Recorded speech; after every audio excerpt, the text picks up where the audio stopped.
Hello and welcome to another video. I know it's been quite a while. I didn't forget about you guys.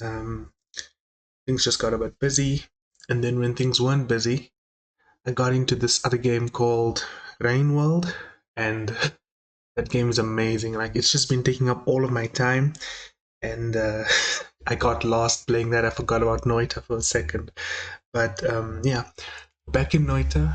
Today we're gonna mainly be focusing on building good looking wands. So most of the time the wand builds I showcase on this channel are not necessarily for damage. Sometimes they can be very powerful, but generally they're just to look good. But today I'm not going to showcase a specific build. Moreover, I'm going to be going over how you can make your own build, and I'm kind of going to guide you on that.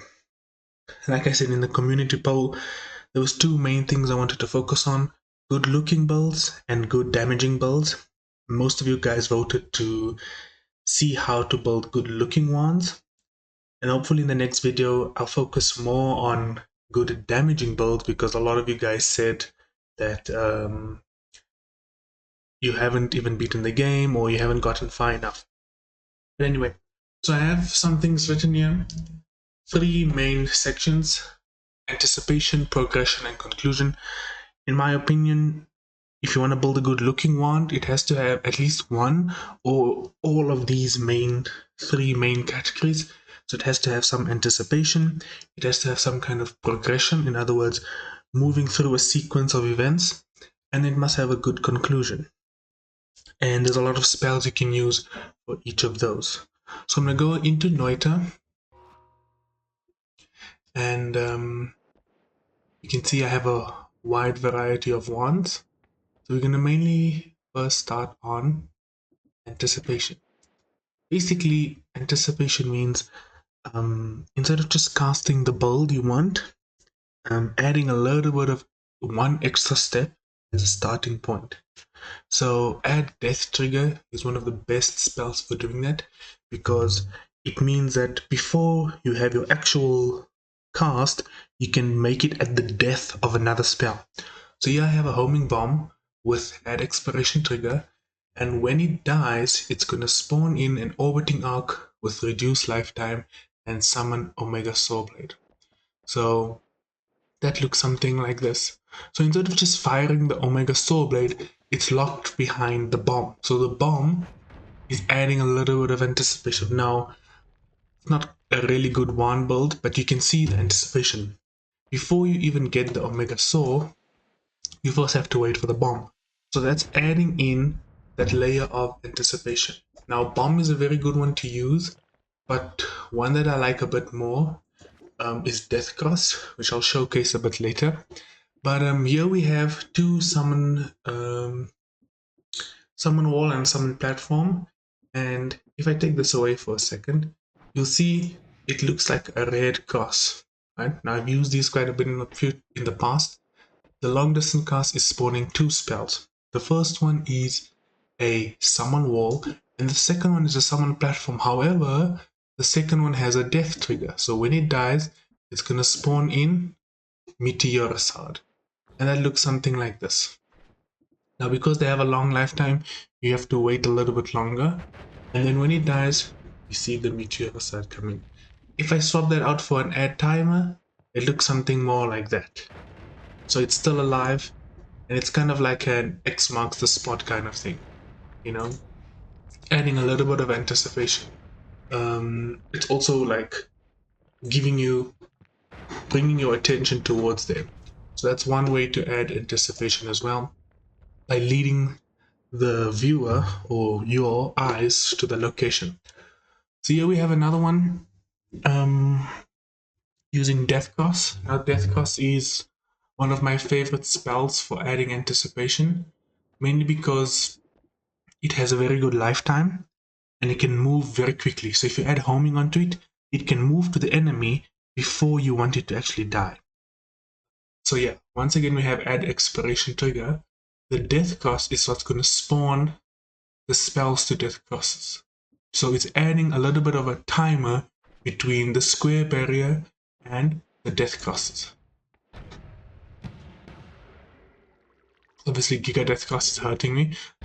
So as you can see, the Death Cross, this one here, is actually the one that's catalyzing the square barrier into spells to Death Cross. Instead of just instantly casting both of them, which I could have done, I could have just done something like this. But there's a quirk of square barrier coming into effect. But as you could see, the Death Cross adds a little bit of delay. Here's another example with a little bit more anticipation. This is less of anticipation and we're moving more into progression now. We have multiple stages of an attack, right? So we have the first Death Cross, second one, third one, and then we have the Giga Death Crosses. So as you can see how it's progressing forward.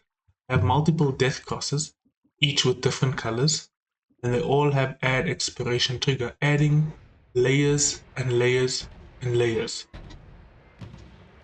And then we can even add this one step further. Instead of adding 10 Giga Death Cross, we can do something like this. I do think we are missing one spell. Just give me 1 second. That looks right. So here we have the same thing, the 3 Death Crosses, which leads into a Giga Death Cross, and then it leads to Omega Death Cross. So you can see how add expiration trigger can add that timing in. Then you have add trigger, which is not really that useful for adding anticipation, but because of the piercing effect of add trigger, you can get it to spawn a payload multiple times, and that payload can have an add trigger. Sorry, add expiration trigger, if you get what I mean. This is a simple build, and you see the add trigger is causing a lot of things to spawn, and when it dies, it's having a little bit of a lava explosion. Now that's not anticipation, that's more of a conclusion, which we'll get to a little bit later. This next one is very simple build. We have copy trail, bounce, and firebolt. So now we're dealing less with anticipation and more with progression. While a cast is in place, what are the stages that's going to happen? How are you going to make it move forward? It's kind of very simple build. You can see because it's bouncing and it's falling down with the lava, it's spawning multiple copies of itself. Like I said, we're not going to really focus on specific builds, but more about, how you can make your own builds. I'm just going to give you the tools to get there. The next part of progression, another way that, after you've already did the anticipation, when you get to your main cast, how do you make your main cast look more interesting? The most simplest way is with this one singular spell, Rainbow Glimmer. Adding a little bit of color makes it look a lot better. And as you can see, hope you can see with my notes, you can have direction, color, and lapa. So after your anticipation, like for example the death trigger with a death cross, after the death cross casts, and then you have your main cast, how can you make your main cast more interesting? You can add some color, you can add lapa, you can add direction. Chaotic movement like with the ping pong path, or with some color, or with some lapas. And then at the end you add your conclusion.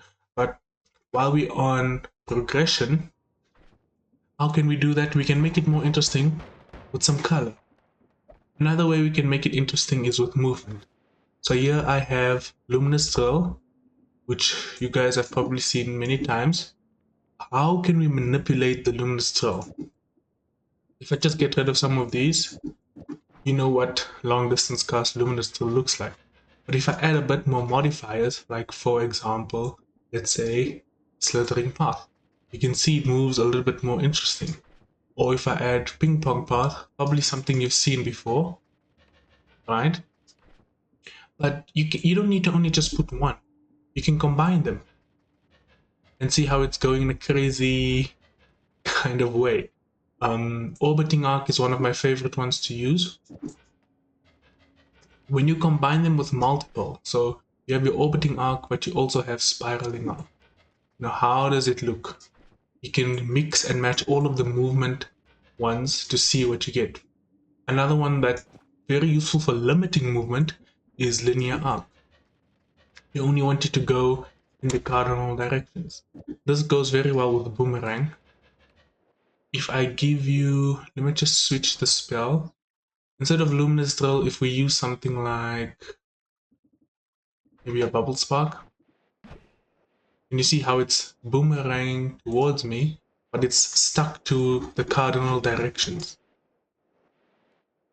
It looks very interesting, as you can see. Boomerang is another one you can use.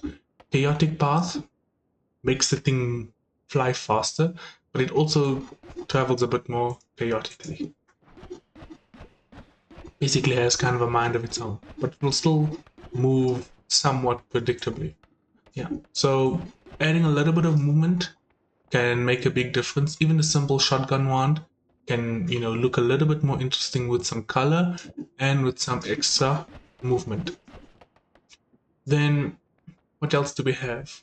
Right, while we're talking about color, vacuum fields are one of the better ways to add not just anticipation but also make it look a bit more beautiful. So I like using liquid vacuum field, but you can also use powder vacuum field. You can't use standard vacuum field because it doesn't last long enough, right? So that's what normal liquid vacuum field looks like. But let's say I added a red. Looks red. If I added a green, it looks green. If I add a blue, it looks blue. So I've reduced the lifetime so it's a little bit more easy to work with. But let's say you want to cast something. So we have a liquid vacuum field, which is blue at the moment. Let's make it purple. And it's going to spawn in Omega Black Hole with Nala. Or we can do, instead of Omega Black Hole, maybe we do Eldritch Portal. Now obviously liquid vacuum fields very useful. As you saw in, oh, that was destruction, sorry. You can use destruction, maybe you want an earthquake. So let's use a red one, and I'll use powder vacuum field just to show. So we have the red vacuum field. It's almost like you're summoning up energy, and then you have your earthquake. So we'll talk a little bit more about earthquake later. So yeah, you can use the vacuum fields as a way to, make it look like you're summoning some energy or you're gathering your power, because they do look very beautiful. When it comes to movement, by the way, there is one other spell called Delayed Spellcast, which you can also use to add a little bit of timing. But I plan to do a video on Delayed Spellcast alone, so I'll cover that later. Maybe you can try and figure out some good uses for it. And when it comes to movement, forcing a spell to move with Slithering Path and Ping Pong Path and all of those are nice, but sometimes you want a spell to be set on a predetermined trajectory. So this is one of the least used spells in the game, Formation Behind Your Back, and mainly because you generally don't want to be shooting things behind you.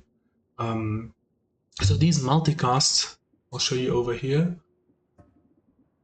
These ones here. So the Formation Hexagon, Formation Pentagon, Formation Trifurcated, Bifurcated, Behind Your Back, Above, Ahead and Below. All of these, generally people don't use it, they stick to these ones over here. But formations can be very useful if you're casting different things. So here I have Bubble Sparks with an Electric Arc. Now I could have casted them both in front of me, but if I wanted them to go behind me, I could do something like this. You understand? Now obviously you can combine it with the anticipation, the vacuum field, all the other stuff we mentioned before, but this is just a basic example. Try and figure out more uses for this. I generally don't like this one because I don't really want to be casting behind me, sorry. We'll get to some better looking ones now. This here is another use of Behind Your Back, but before we get there, if you want a very powerful wand build, this over here, very simple but very powerful. Floating Arc, Piercing Shot and Dropper Bolt. the rubber bolt wants to fall on the floor, but the floating arc makes so that it stays. And as you can see, it does a lot of damage because of the piercing shot. But let's say we remove this one refresh. So when the rubber bolt dies, it's gonna spawn out two glowing lances that have to stick to their horizontal path, but they're gonna move in two opposite directions. So I'll cast a few of them. What's happening here? Should be like that. Okay, so we have a few dropper bolts here. When they expire, they're gonna cast out glowing lances in two opposite directions. I'm getting stabbed in the face. But as you can see, if you want something to move in two opposite directions, formation behind your back is something you can use. Another way, and this is the one I like to use more, formation ahead, above, and below. So there's a bit of a naming error here. It says ahead, above, and below, but it's actually above, ahead, and below. So that's something you need to take note of. The first thing is going to be what goes up, the second thing is what goes ahead, and the third thing is what goes below. So I just have 3 plasma beams with plasma beam enhancer, and you can see it looks something like this. This, for me, is a bit more useful than behind your back, but you can see it makes it go in a nice fashion. And if you want to make this look a little bit more interesting, you can add in an aiming arc so that it gives us something like this. So it's first like split up, then it combines, and then you get what you want. And the aiming arc, for a limited time, you can control it. So once again, formation above, ahead, and below, very useful. You can also combine the two. So let's say we have 4 projectiles. Formation behind your back, and then formation above and behind and below. So what's going to happen here? It spawns in 4 different directions. Now there's no formation that makes it go in 4 directions, so you have to combine these two together, right? So you can have something like this. So we have the blue, the yellow, the energy orb, and then the firebomb. And look at the directions. Now it's very important to keep note of the direction. First it's saying, okay, behind my back. First cast ahead of me, and then behind me. So this one here is the one that's going to be going down. So you can see by following here, what's going to happen next. We're casting above, ahead, and below. But this entire section is being cast ahead of me. So 1, 2, 3, and then 4. I hope you can see by looking at the order how it matches up. Right? So the one spell, which is this one here, goes behind me, and then the other 3 are going ahead according to this pattern here. Above, ahead, and below. And then the bubble spark goes behind me. So that's kind of a boring one, but where's my wand?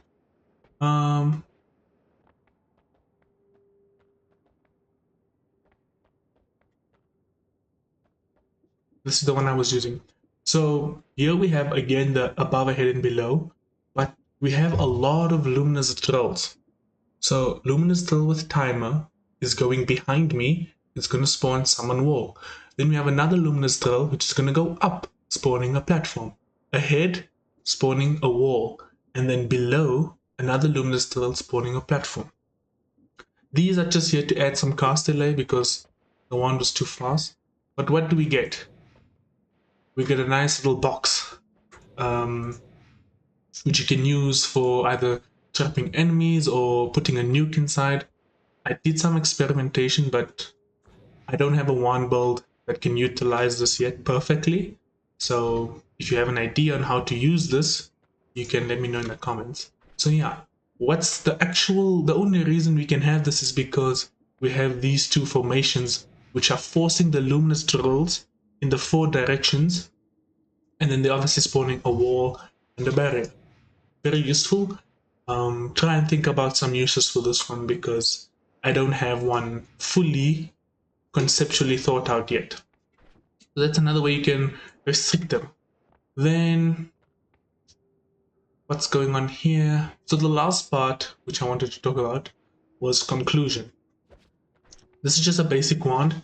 Everything up until this point, until the wand refresh, is basically just a basic wand. We have an energy orb.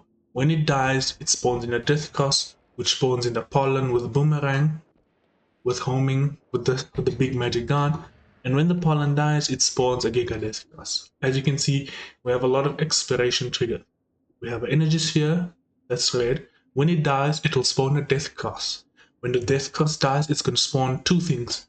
The pollen along with the magic guard, because magic guard likes to float around pollen if they cast at the same time. And the pollen also has a death trigger, which is going to spawn in the giga death cross. Now, you can see it has multiple phases. The bomb, the death cross, the pollen. Once the pollen hits me, we get the giga death cross. But where's the conclusion? It's like just laying in the middle of nowhere. We can add a conclusion to the build by these spells over here. Circle of Fire is something I like to use a lot. So let's say that this giga death cross, we want it to have add expiration trigger, and it's going to spawn in Circle of Fire. So we still have all of this other stuff, but we're giving it a more clean looking end. You understand? Now the one build that I used to make this isn't so nice looking, but like I said, Circle of Fire is a good way to conclude. Another thing you can use is Holy Bomb. I'm just going to add Nala here. An explosion. Ending off with an explosion is never going to hurt. Understand? Another way you can end is with Earthquake. So you have all your other shenanigans going on, and at the end, after everything happens, you have an Earthquake. Just to conclude it, just to finish it off. Obviously you don't want to get smacked in the face. Let me just heal up. Then, instead of Earthquake, we can also use Omega Black Hole. I'm going to remove Nala. We have all the other stuff going on. And at the end, we want to have a black hole just to seal everything off. Another thing that black hole does very well is that it cleans up your mess for you. Or you can use Meteoricide. A lot of different things you can use. And then the last thing you can use, instead of spawning a spell, you can make your last spell in the chain have a lava explosion, right? So, oops. Your last spell, which for me is a giga death cross, is going to have a lava explosion, which will spawn 8 copies of itself. So we have all the other stuff going on. When the lava explosion goes off, then you have more. We can obviously add more, but I don't know if that will work. Yes, because don't get hurt. So yeah, the divide by 10 can cause some problems, as you can see. The wand is wrapping, and when the wand wraps, crazy things can happen. But yeah, lava explosion also a very good way to add anticipation. Just to show you a simpler version of lava explosion, instead of going crazy, because we have nothing really else to go on. Let's say here we have something like this. We have the orb. When it hits a wall, it's going to spawn in the circle of fire, as well as 8 copies of itself. But 8 was a little too little, so let's add a little bit more. Not sure why. I think this could just be quirk of the spell. Let's use something like glowing lance, maybe.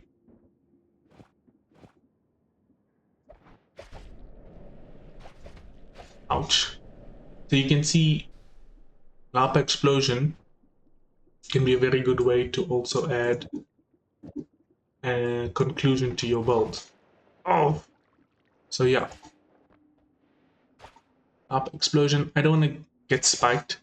As you can see, once it hits, we have multiple copies of it going forward. So yeah, that's the 3 main, I would say, techniques you need to make a good looking wand. you need an anticipation, you need progression, and you need a conclusion. And there's multiple ways you can go about doing that. Anticipation means just adding a little bit of one extra step. Before you have your main cast, just add one extra step. And you can have some color and a conclusion. So I'll bring out an old wand build that I did a very long time ago, if I can find it. This has basically all of the things I mentioned. It has anticipation, it has progression with color and direction, and it has a conclusion, which I'm going to cast it now for you guys to see. So we have a green, then we have yellow, and you see it's moving towards the right. And then at the end we have an explosion. And I'm trapped inside the two little things. So this is just a combination of a lot of things I've shown in the past. But you can see you can make wands a little bit more interesting by adding some color, some direction, some anticipation with the death trigger, and conclusion with a nuke. In this case, I'm not using add death trigger, I'm using delayed spellcast. I'm chaining them together so that they add a series of events. But anyway, thank you so much for watching. I hope you learned something. Try and come up with your own builds, progress them further. If there's any other, subtopics you can think instead of my usual three, you can come up with some new ideas. Let me know in the comments, and I'll see you in the next one.